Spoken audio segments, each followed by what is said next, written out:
Hi everyone, it's Gemma Ware here, host of The Conversation Weekly. We're starting the show this week with a request for your help.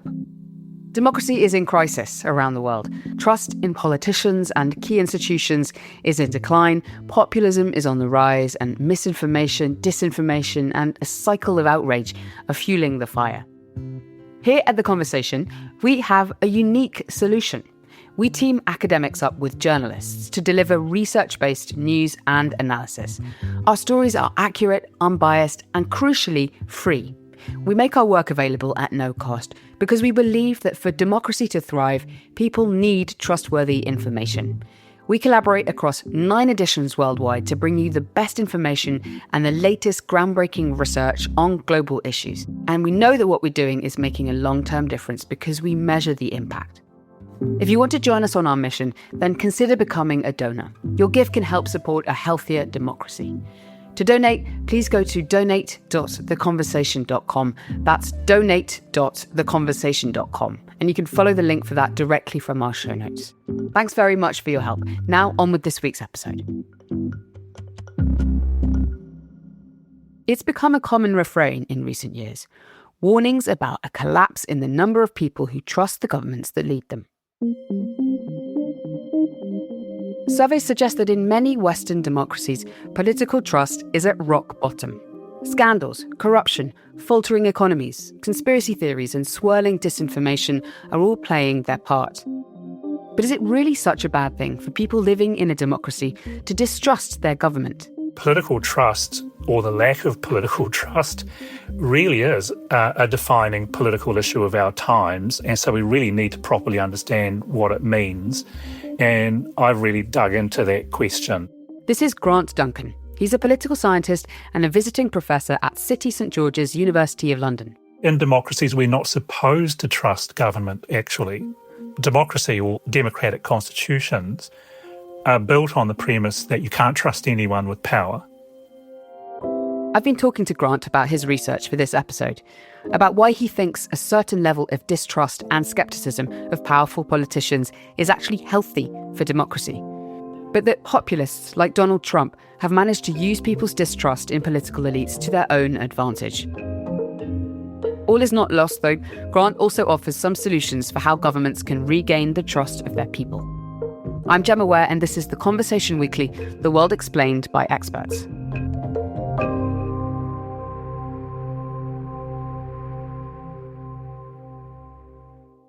Before Grant Duncan became an academic, he was a civil servant in New Zealand, working for the country's accident compensation system. He had a background in psychology, and he became interested in chronic pain and disability, in particular, how governments deal with the subjective questions relating to the way people feel. Along the way, I got thinking about trust and I read more about it, and then I found that actually trust is a lot more tricky and complex than pain and happiness. Trust is about things that we do in relation with one another in terms of giving and receiving, promising and forgiving, abstaining from doing the wrong thing. All those sorts of quite complex moral and ethical questions about interactions between people. It's a much more complex subject, really, and it's highly political. Grant started doing a lot of reading into the history of the way philosophers and political theorists have talked about trust. It's not just a 21st century phenomenon. He looked back to Greek philosophers like Aristotle, as well as Roman theorists like Cicero, the prolific philosopher and statesman. In Latin, they have the word fides, which can be translated as trust, reliability, or loyalty, but they meant it as something reciprocal. So from the Latin fides, we get the words faith, fidelity, confidence. Trust, however, comes from roots in Germanic and Scandinavian languages. It was in the 1600s when political trust started to interest English-speaking philosophers, such as John Locke, who's hugely influential not only in England, but also later to the American founding fathers. And so now we can talk about trust in institutions of government or parliament, for example. Jump forward a few centuries to the 1970s, and debates about trust once again blossomed in the Anglophone academic world. We have people like the sociologist Anthony Giddens, and the US Robert Putnam, Francis Fukuyama writing about trust, along with ideas about social cohesion and social capital. After taking stock of this history, Grant was left dissatisfied with the definitions he found for political trust.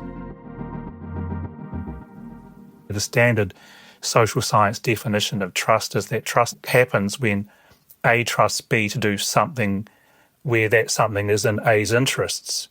And so it is relational, but it's one-dimensional or one-directional, and it's very much based on interests. And I looked really closely at those definitions, and I decided in the end that they're just not good enough, because we don't generally, in real life, calculate whom we're going to trust in advance based on interests. So yes, there may be instances where you do. For example, a stranger tells you to invest in an unknown business venture. There, you'd do well to have a think about whether you trust them first before giving them thousands of dollars. But generally, the way we trust our family, our friends, the state we live in, isn't so neat and tidy. It requires quite a good deal of psychological development and social awareness to be able to think critically about our trust in government or our trust in politicians. For Grant, then, a more rounded definition of political trust has to take in the relationship between a state and the people who live in it. The basis of political trust is a reciprocal deal between the state and the people. So the state should provide an environment that's safe and predictable. It should deliver some important goods and services. And in return, well, we the people, we pay our taxes and we obey the law. Having that political trust doesn't mean that we're all going to be agreeable and nice to each other all the time. We're going to argue. That's a standard part of any society. But there should be a basic trust. And I think that's visibly being lost with the degree of polarisation that we see in politics lately. Any number of events can erode political trust. There might be a national catastrophe or incompetence or corruption or abuses of power. That implicit trust, that deal between the state and the people, that gets betrayed. And that's happened historically many times over and over again. And it's been a cause of sometimes civil wars and revolutions if it gets really bad. Grant says people mostly only think consciously about trust if they're betrayed. So if you have a close friendship or some kind of intimate relationship, you may not have calculated in advance, is this person going to act in my interests? Do they have goodwill towards me? But certainly if you do feel betrayed, then you'll reflect, oh, I trusted that person and now I really feel hurt by what they've done. I think a similar thing goes on in relation to politics and government. We grow up in a community. We don't necessarily think as we grow up in that community and as we live in it day to day, do I trust the government, unless we're asked by a surveyor. But when things go wrong, we have good reason to stop and ask about promises kept or not kept. This is one of the reasons he doesn't always trust surveys of political trust. One prominent one, run annually by the public relations firm Edelman, is called the Trust Barometer. The latest version, published in early 2024, showed that governments were distrusted in 17 out of 28 countries surveyed. The country with the lowest score was Argentina, where only 21% of those surveyed trusted the government, followed by South Africa at 29% and the UK at 30%. In this Edelman survey, the US was marginally better at 40%, and Australians were on the fence, with 50% trusting and 50% distrusting their government. Why do you think the results of these surveys are showing an erosion of trust in developed democracies? It comes down to two things. One, it's about our perception of the trustworthiness of leaders, and there's been a lot of scandal, a lot of misconduct. And in these days, the conduct of politicians is 24/7. It's much more difficult for politicians to evade attention. So their behaviour and their conduct is much more closely scrutinised. But also the other side of political trust is competence, the effective delivery of public services. And part of the trouble here with our trust in institutions of politics and government is that we're talking about an incredibly complex set of apparatuses and systems of government with mutual obligations encompassing a huge range of issues. So if you think about government in its complexity, it's kind of crazy to call a person on the phone and say, how much do you trust the national government or the federal government? Because it's such a complex beast and you're asking a person who realistically doesn't know a heck of a lot about what governments are doing and not doing, but nonetheless a person who has a legitimate call on public services and some need to rely on them. So you're asking a person to evaluate their trust in a very subjective way. Keep in mind that the Edelman survey, this is a profit-making organisation who wants to grab your attention. So it makes sense for them to create a kind of Chicken Little story. Oh my gosh, our surveys are showing how everything's in decline. You better read our survey. You better hire our people. Do you see what I mean? There's a commercial incentive going on behind these surveys. Nevertheless, Grant thinks that surveys of political trust do serve as a useful general indicator. I think it probably makes intuitive sense to us that on the whole, in most countries, trust in politicians and trust in government is relatively low. In a lot of places it's declined, but not everywhere, by the way. In some countries it's increased, for instance, so it's not always in decline. He says much of the narrative about declining trust is driven by what's happened in the United States, where a long series of surveys run by the Pew Research Center have tracked political trust since the late 1950s. And there we see quite a significant decline when people are asked about how much they trust the federal government. And it's declined steadily through the Vietnam War era, the Watergate scandal, right through to the, I think, diminution of trust caused by the invasion of Iraq.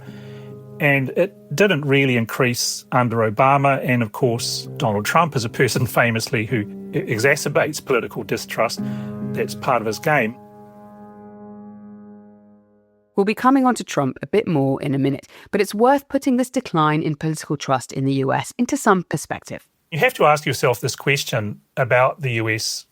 In the late 1950s, maybe that high level of trust was not a norm. Maybe that was unusual because, the Americans had come out of World War II the victors. There was a high level of moral authority, relatively speaking, America's role in the world at that point in time.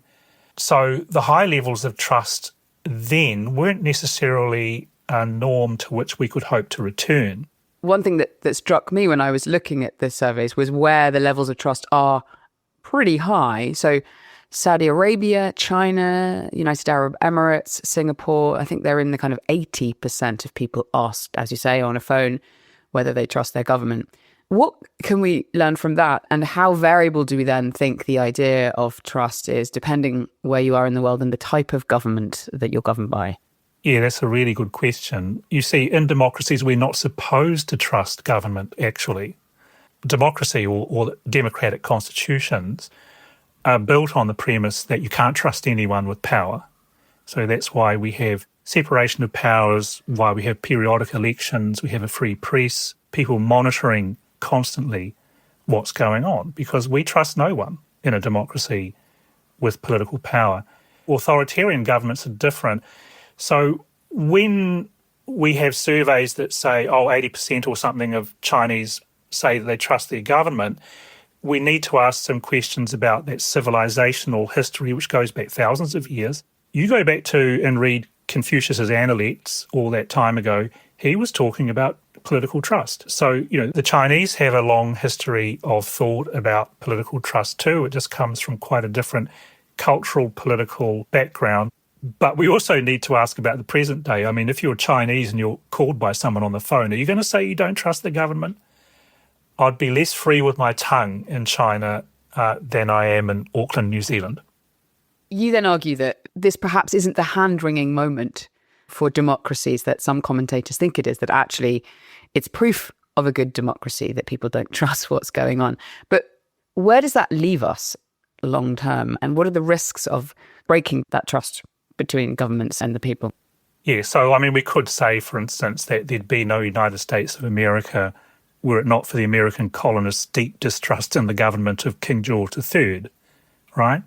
That was foundational for the Declaration of Independence and the US Constitution, that distrust in government coming from Westminster.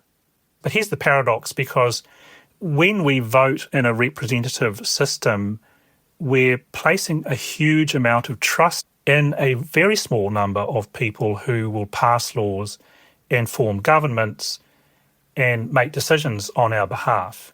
So it is true also at the same time, paradoxically, that democracies rely hugely on trust. I mean, that's basically what an election is doing. We are entrusting our representatives to act on our behalf. But at the same time, we're saying we don't trust anyone with unconditional power. So no one should ask for unconditional trust and obedience. Only dictators do that. And we've learned the hard way in the 20th century about dictators, haven't we? About fascists and so forth. So we've learned not to trust, but at the same time, we are entrusting a few people with really significant powers, and we make that time limited. So we say, okay, guys, you're on notice that in a certain amount of time, we're going to hold you to account at the ballot box. And that's how what we call democracy works. But in the meantime, most people have nothing much at all to do with day-to-day government. The simple way to put it is that our political trust is and must be highly conditional, because we've learned from historical experience that we cannot trust anyone with unlimited, unchecked power, and we can't afford to have people wielding power for life. Does it make more sense then to trust politicians and political institutions at a more local level rather than nationally? Because perhaps you can, hold them account more easily and see what they're actually doing or not doing. That's kind of visible in some of the surveys, actually, that people tend to trust more local government, and they particularly will express greater trust when they've actually had contact with a government agency. Part of the problem, Grant believes, is the way politicians are now given blanket media coverage 24/7. We can see politicians' faces up close and we can hear their voices often in real time. And so we feel like we know them, but they're actually quite distant. And so we have this strong sense of a trust or distrust or a like or dislike for individual leaders. Congressional Republicans must stand strong. This is not a time for Republicans to fold.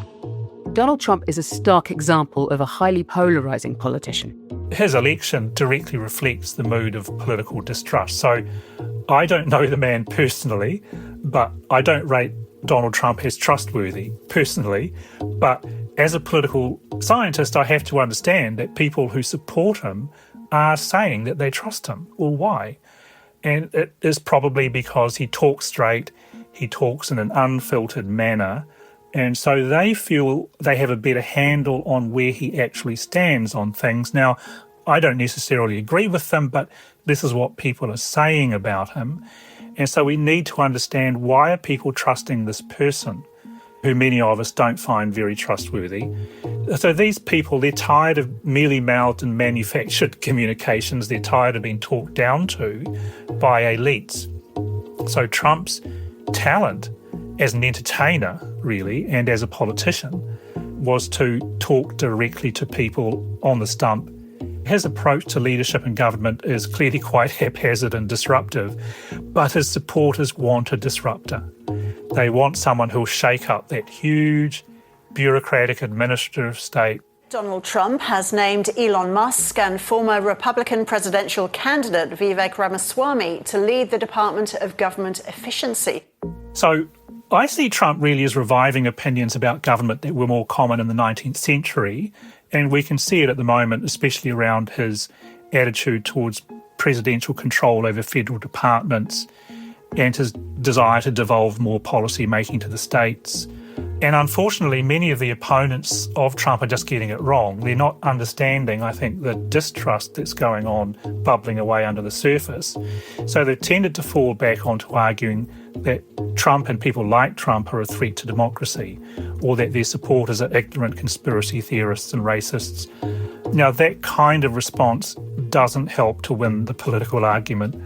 It only entrenches polarisation. It alienates people. What, you're calling me a racist and a conspiracy theorist and an ignoramus? Well, I'm not going to vote for you. What is the greatest national security threat to the United States? It's Donald Trump. And I'm going to tell So Kamala Harris's attack on Trump calling him a fascist and a threat to democracy clearly did not scare enough people, did it? It didn't work.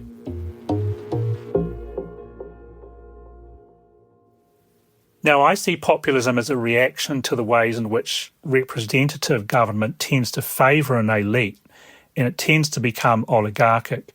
And I mean, frankly, Trump is part of that oligarchy, but he's keyed into the perception, which is not entirely unrealistic, that what we call democracy is not as democratic as it says on the label. So consequently, under those circumstances, when things start to get polarised, it only takes a leader to claim an ability to speak directly to and for the people and to break that mould, to break through that elitism that tends to become entrenched often in representative systems. Trump is not unique in that regard in terms of the way populist politics deploy that argument. Yes, that's right, exactly. It happens on the left and on the right. So, Hugo Chavez on the left, Jeremy Corbyn in the UK, once again on the left. So it's not just a far-right phenomenon. We tend to associate populism at the moment with the so-called far-right. But yes, certainly people like Nigel Farage, but also Sarah Wagenknecht on the left in Germany, the AfD, and of course people like Marine Le Pen, and of course often quite successfully Giorgia Meloni in Italy, for example, has come through that way. It's happening all over the so-called democratic world. And I say so-called because the problem partly is that what we call democracy is not really all that democratic. I mean, it's better than other systems, don't get me wrong, but representative government is entrusting a great deal of power in a small number of people who become an elite. And often what happens is that a large section of society feel that changes are going on around them that they don't understand, they don't like, they haven't approved. And it only takes one smart leader to think, I can make political capital out of this by getting up on the hustings and saying, I speak to you, the real people, the forgotten people, and I speak to you, I speak for you.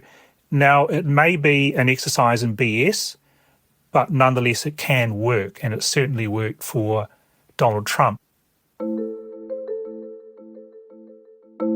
So to end, Grant, what do we do about all this? What works to improve the trust that people have in their democracies? I know this is something that you've thought a lot about and what to do. So give us your solution, please. Yeah, well, there's a lot of stuff we can do. So I don't want to be pessimistic about this. On the other hand, it's never going to be easy. I would say actually that every one of us, every adult in a democracy needs to accept that they play some part. It's not just blaming the government, but clearly those who wield power bear the much greater responsibility. Grant divides the problem up into two parts. First, it's about getting trustworthy people into positions of power. Now, if politicians and senior public servants are worried about how to rebuild public trust, the first thing they need to do is take a look in the mirror, because we need trustworthy leaders. We don't want misconduct and scandals. That's the ethically hard part.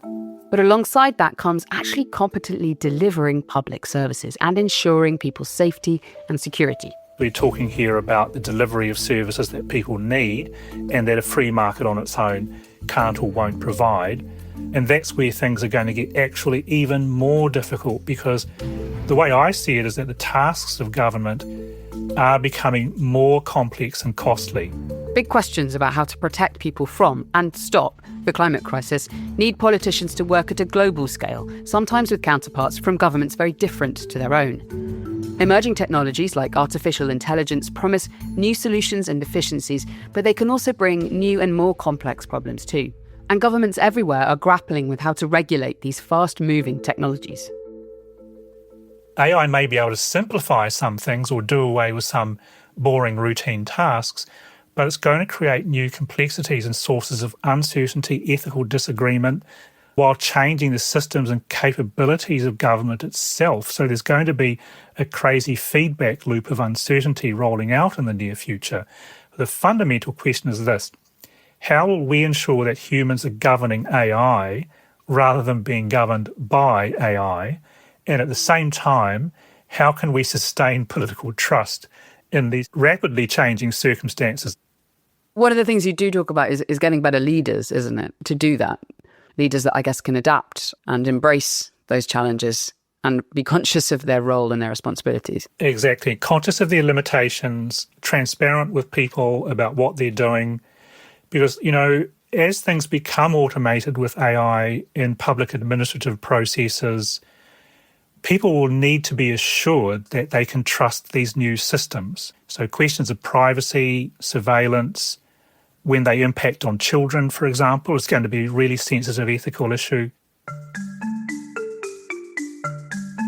So all of those questions are going to require solutions through patient and dedicated work. Charismatic leaders aren't going to come along and fix the problems for us. So we need good leaders, but I think we get too entranced by charisma and, on the other hand, maybe too angry about leaders who don't meet our expectations. So we need a kind of dedication to the task of government because so much is going to change. And we need to remember that political trust is not a thing that gets broken and rebuilt like a machine. It's a human phenomenon that we all share in. And I would argue that it's at the heart of our biggest political problems today, but that problem doesn't just get solved by new technology. Ultimately, we need to be prepared for, a tsunami of change in administrative systems, but we need those changes to be trustworthy changes that people will actually benefit from and want to use. Great. Well, thanks so much, Grant, for your time and thoughts and contribution to this knotty debate. We really appreciate you coming on. It's been a pleasure, Gemma.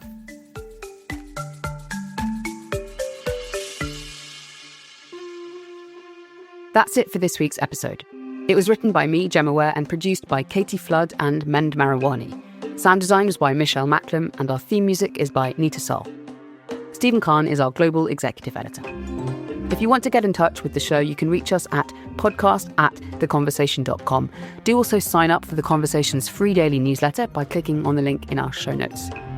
Just to remind you that The Conversation is a non-profit news outlet dedicated to sharing the work of academic experts with a wider audience. If you like what we do, please support us at donate.theconversation.com. And please rate and review the podcast wherever you follow us. It really does help. Thanks for listening.